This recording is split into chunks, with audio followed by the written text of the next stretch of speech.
Thank you. Thank you very much. This is an example of March Madness, I think. Thank you so much.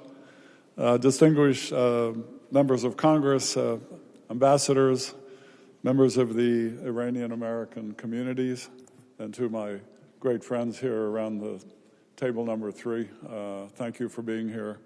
Thank you for your consistent support to this worthy cause that we care so deeply about.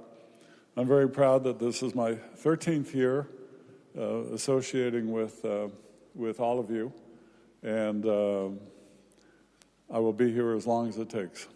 Thank you.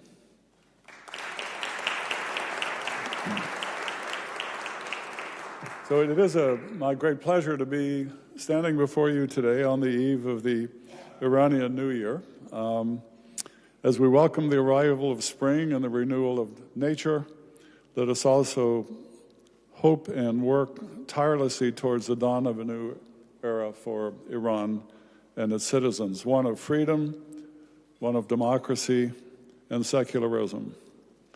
It's my sincere wish that by the time we celebrate the next Nowruz, we'll be doing so in a free and democratic Iranian republic, where all citizens can live with dignity and equality, and where the Iranian people can flourish in peace and prosperity. Let us seize this moment and work together towards a brighter future for the people of Iran, to achieve the future for which they have fought for more than a century. On this auspicious occasion, I would also like to take a moment to recognize the leadership of Mrs. Maryam Rajavi, the President-elect of the National Council of Resistance of Iran, which has been around since 1981. Her tireless work and advocacy for a democratic Iran have been an inspiration to all of us, and we are deeply grateful for her unwavering commitment to the Iranian people. Her 10-point plan for a democratic Iran is a testament to her vision and her leadership, and I was delighted to know that it has been endorsed by some 224 members of Congress, of the House of Representatives, and both political parties in the new 118th Congress. I would also like to extend my appreciation, our collective appreciation, to the government of Albania for welcoming the people of Camp Ashraf 1 and 2 into Albania. I have visited there several times, and what you have achieved in Albania is truly remarkable. Ladies and gentlemen, today the people of Iran are suffering under the yoke of a corrupt and brutal regime.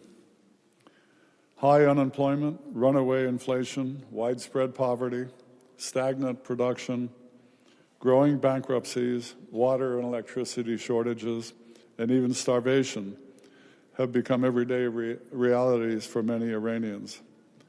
In this critical moment, the Iranian people and support, it's important that the world stand with the Iranian people and support the organized resistance and opposition groups that have played a vital role in countering the regime's repressive actions.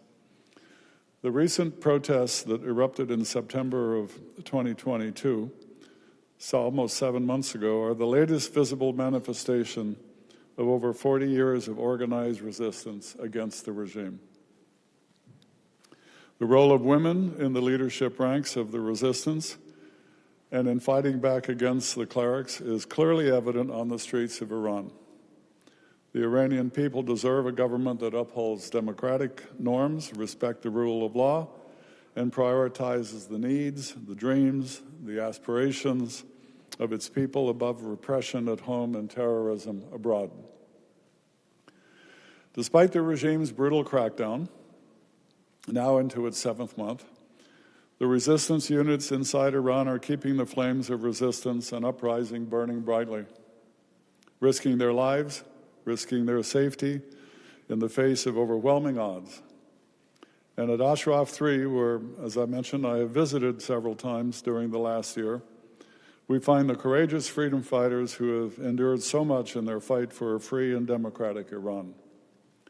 The museum there, chronicling the crimes of the regime and those of the mullahs, serves as a powerful reminder of the sacrifices made so many in the name of freedom.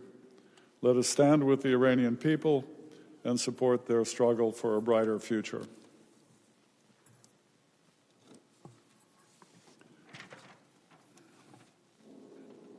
Let me also be clear on another point. This cause is not simply about toppling the current oppressive regime ruling Iran. It is a struggle against all forms of dictatorship, including former rulers. As the brave protesters of Iran protest every day on the streets of Iran, we are reminded that the Iranian people yearn for a democratic and secular republic.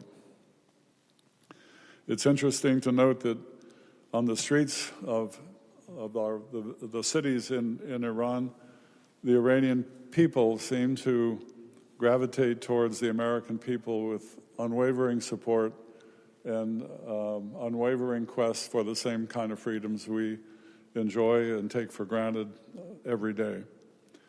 The vision of a free Iran is enshrined in Mrs. Rajavi's 10-point plan, which is truly Jeffersonian in its principles and in its aspirations.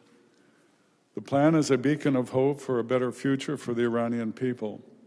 It calls for the separation of religion and state, protection of human rights, and the establishment of a fair and independent judiciary, all critical components of a democratic and just society. It is a detailed plan for the protection of the rights of nationalities and ethnicities. It is based on separation of religion and state and fully protects the rights of women, including their role in leadership positions.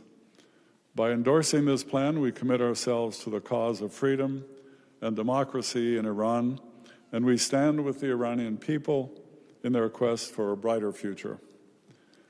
Our nation is inspired by the words of Thomas Jefferson, who wrote, and I quote, "The tree of liberty must be refreshed from time to time with the blood of patriots and tyrants," unquote. The Iranian people have shed enough blood and in their quest for freedom, and it is time for us to stand with them in their fight against the brutal oppression of the IRGC and the Basij. It is our responsibility collectively to recognize the Iranian people's right to self-defense with whatever means at their disposal. And we must do what is necessary so that they can attain a future where they can live in peace and prosperity and freedom. A free, democratic, secular, and non-nuclear republic in Iran is not only the aspiration of the Iranian people, but a beacon of hope for the entire Middle East. It represents a fundamental shift away from the violence, the extremism, the sectarianism, and the terrorism that have plagued the region, particularly since the Ayatollah took power in Iran. Imagine a future where the Iranian people are free to live in peace and prosperity and dignity, and where the country's vast resources are channeled towards development, towards innovation, and towards progress. A future where democratic values are upheld, human rights are respected, and the rule of law is paramount. This future is not only possible, but necessary, and all of us should work tirelessly towards making it a reality. Together we can build a world where justice and freedom and equality reign supreme, and where the Iranian people are finally able to realize their full potential. Let us seize this moment to work towards a better tomorrow for all.